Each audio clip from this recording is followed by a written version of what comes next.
aking YouTube channel. Sa mga hindi pa po nakakilala sa akin, ako po si Ate Laila ng Bicolano, Warayon. Gusto ko lang pong ipashare sa inyo ang aming munting resort. Sana po paki-like, share, and subscribe naman po ang aming tambayan nila Calixto.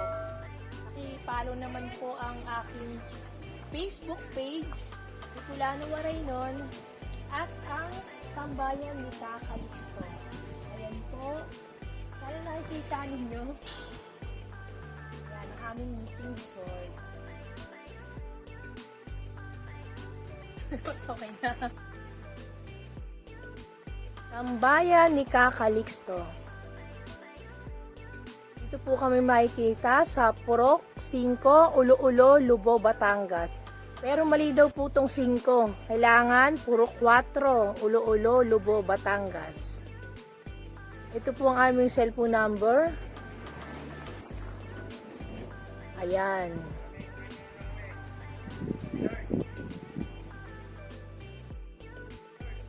Ano ba ang meron sa loob ng aming munting resort? Dito guys, sa labas pa lang ng aming gate, makikita ninyo ang aming mga cotton, tanim na puno ng malunggay at eugenia. Pasok tayo guys. Pagpasok pala, makikita ninyo ang aming dalawang kubo. Ito sa kaliwa. Hello. Dito naman sa gitna, yung aming mga tanim ng mga rare plants. Duyan na kahoy. Dito naman sa bandang kanan ng aming isa pang kubo. Ayan, ang aming kubo. Makikita nyo na agad ang paborito kong kroto na siksik sa dahon. Ang ganda niya, no? Dito naman sa gilid, ang aking naglalakihang mga damkin na ngayon ko lang po talaga naipakita. Lapit tayo dito sa tanim naming papaya. Update po tayo guys. Ayan, malalaki na ang kanyang bunga at talagang tumuloy na guys ang kanyang bunga. Yan ang update. Kamyas. Itong kamyas na to guys, bata pa kaya hindi pa namumunga.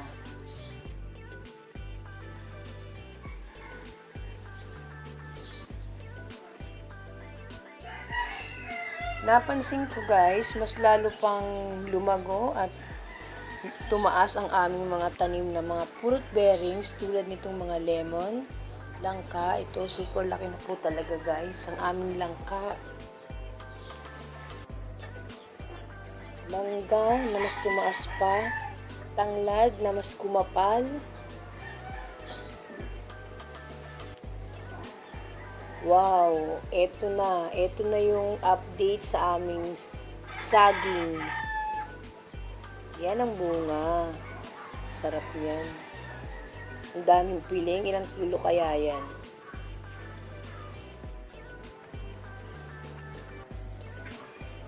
Itong saging na to, maraming suhe.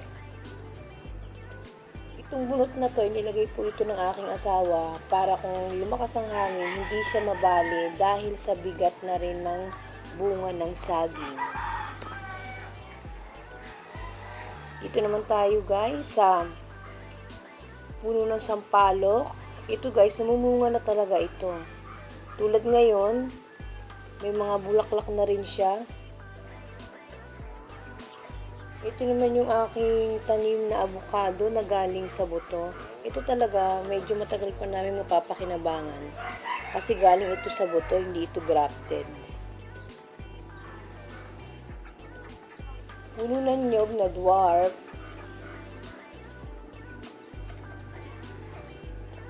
Wow, ito na naman ang pangalawang saging. Ayan, meron na pong bunga.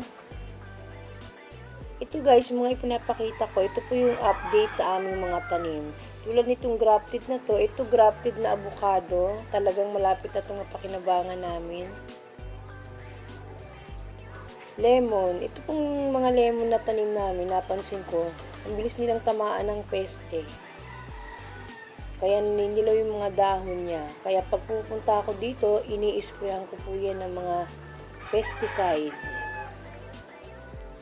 Tulad nito guys, sa gitna, ayan, nung nakaraang buwan, kinat ko po talaga yan. Kasi talagang tinamaan siya ng peste. Ayan, may mga bagong sanga na tumubo sa kanya. Magaganda na ang dahon. Ito po, ipapakita ko sa inyo. Ayan, ang mga pinutol ko. Ang tanim kong guyabano, marami din kami dito mga guyabano na tanim. Ayan, mas tumaas at kumapal pa ang kanyang mga dahon. Ito yung aming mga mangga. Marami din po kami dito mga tanim na mangga. Tulad nitong Chico.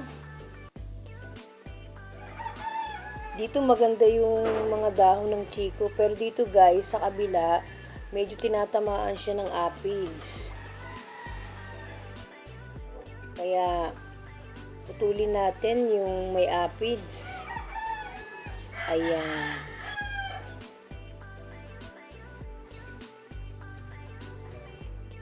Ayun pa sa pinakadulo, yung puti na yan, aphids yan. Marami din kami mga tanim na talong dito guys. Medyo matatanda na to, hindi ko pa naipupruning. Kaya yung mga lumalabas na bunga niya, maliliit na.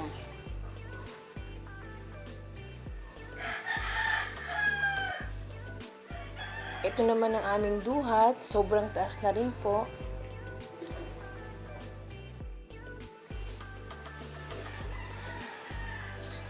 Extra yung manok namin, oh. Ayan, napakataas na ng duhat namin. Ito guys, yung mga bunga ng talong, ayan, maliliit na po talaga. Kasi matatanda na ang mga talong namin dito na nakatanim.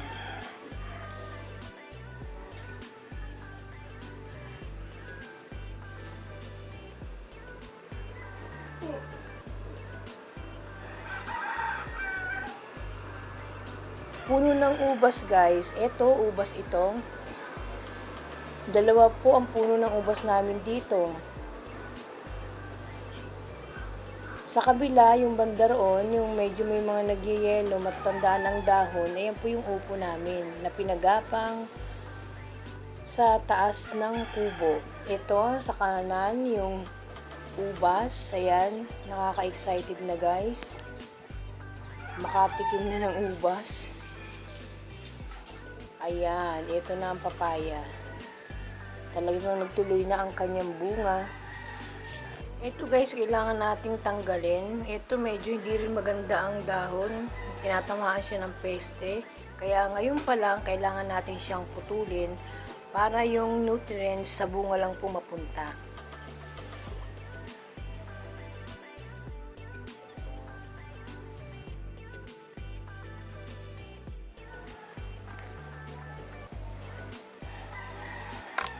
Ayan. Tignan ninyo guys, yung katawan ng puno ng aming papaya. Ganito ang itsura niya, pero nakakamangha kasi nakapagbunga pa siya, di ba? Ayan. Halos putol-putol na, pero buhay pa rin ang puno ng papaya. Ito guys, ang update ko sa aking mga tanim dito sa Batangas. Shout out po sa aking mga kaibigan sa YT at aking mga subscriber.